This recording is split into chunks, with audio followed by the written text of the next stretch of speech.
On today's video, I'm going to show you an awesome exercise for core stability. It's going to seem like a pretty basic, easy exercise to perform, but if you do it correctly, I guarantee you'll be sweating when it's all over.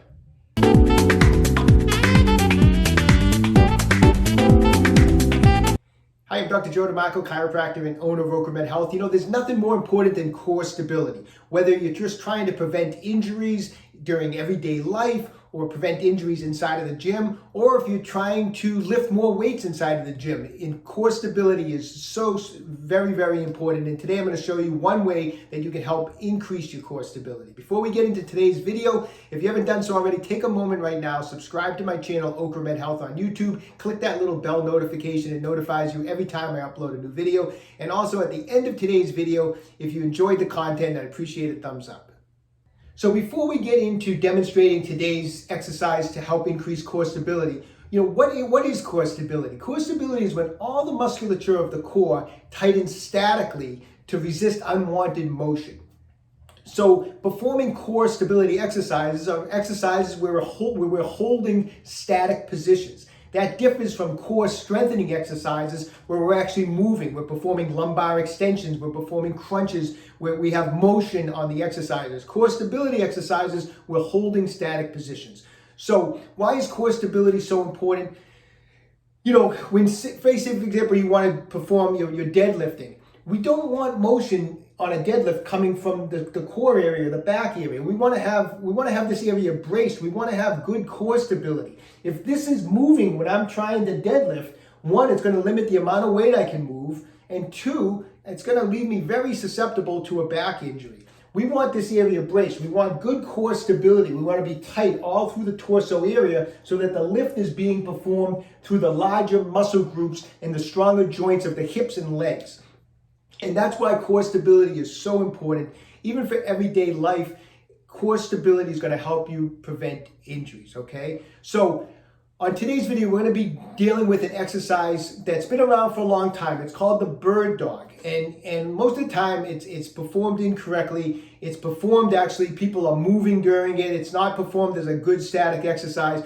It's a simple exercise, but when you perform it correctly, it's not so simple. And it also, like I said at the beginning of this video, if you perform it correctly, you're going to be sweating when it's all over because it's an awesome static position to hold. It's an awesome way to increase your core stability. I'm going to show it to you right now.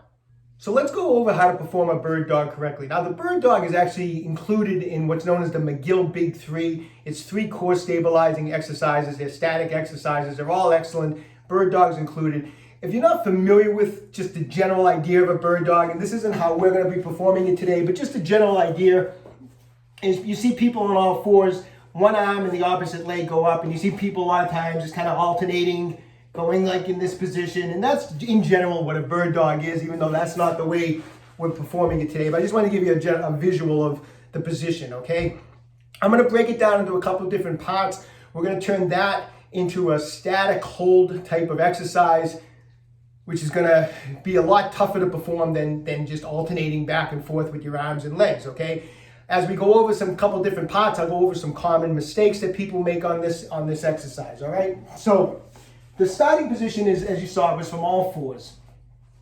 And the first thing we need to do is get our core in proper position. We don't want the back rounded like this.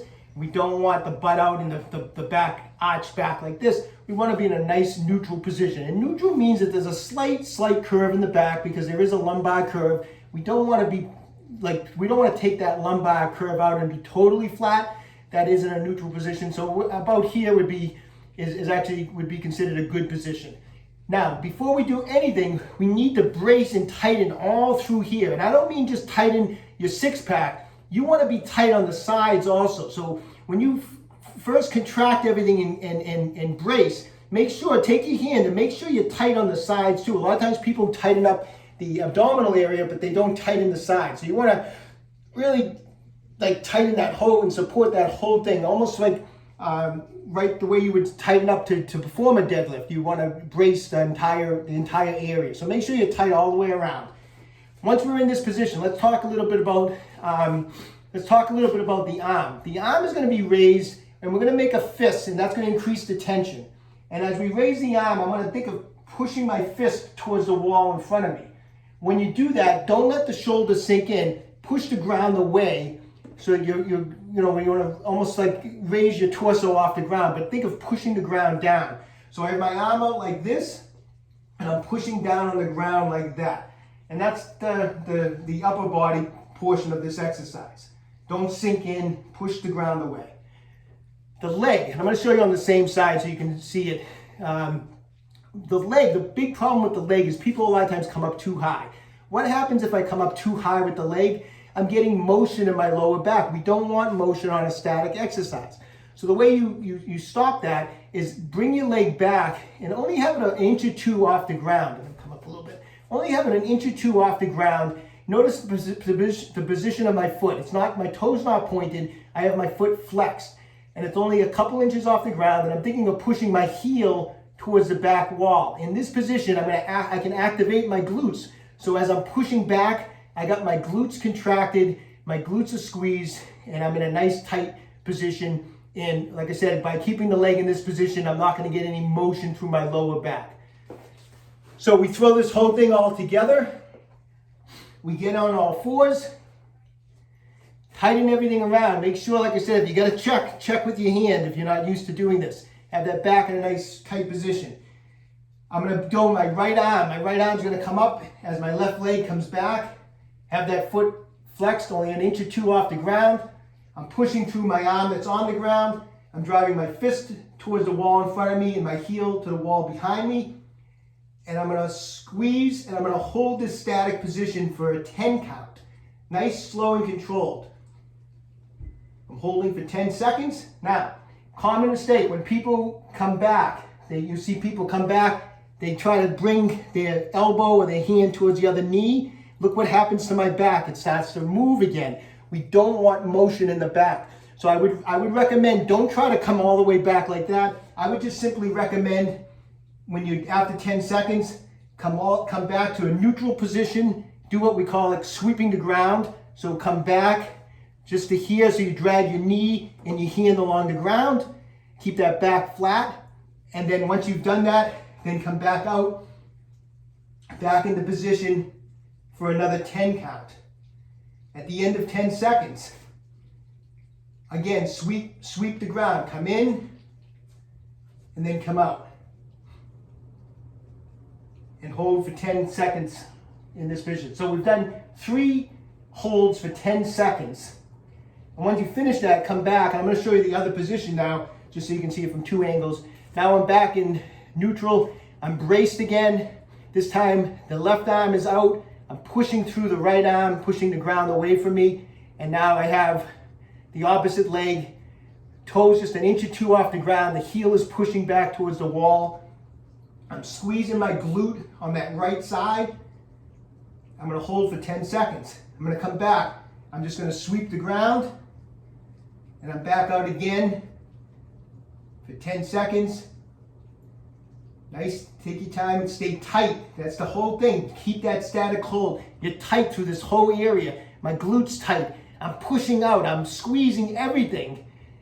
Then I'm going to come back, sweep again, and go out again. So you're going to perform it 3 10-second holds on one side, then 3 10-second holds on the other side. I mean, and I'm not even fully holding the positions. I mean, I'm getting out of breath because I'm squeezing everything. This is not an easy exercise to perform, especially if you try to build it up to 5 or 6 holds on each side. Like, left arm out, right leg back. Do that 5 or 6 times, 10 seconds a piece, and then the opposite way.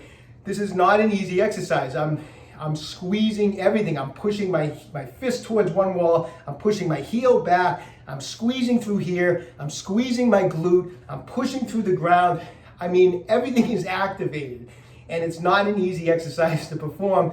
It's going to get you winded, and it's going to get you sweating, and it's a great movement to perform. I like doing these core stabilizing exercises. I do them before before I'm going to do my lifting. Like on a deadlift day, I will perform that bird dog exercise before. It gets the blood flowing, it gets the core activated, and it's a great way to warm up too. I mean, so it's a movement you can perform every day, It's a great way to just keep building. It's not going to happen overnight, but just keep working at it. You're going to feel more comfortable at it. Watch yourself in the mirror. Watch yourself, have someone watch you and tell you, like, your legs up too high, you're moving your back, and have some cues till you can get into a nice solid position.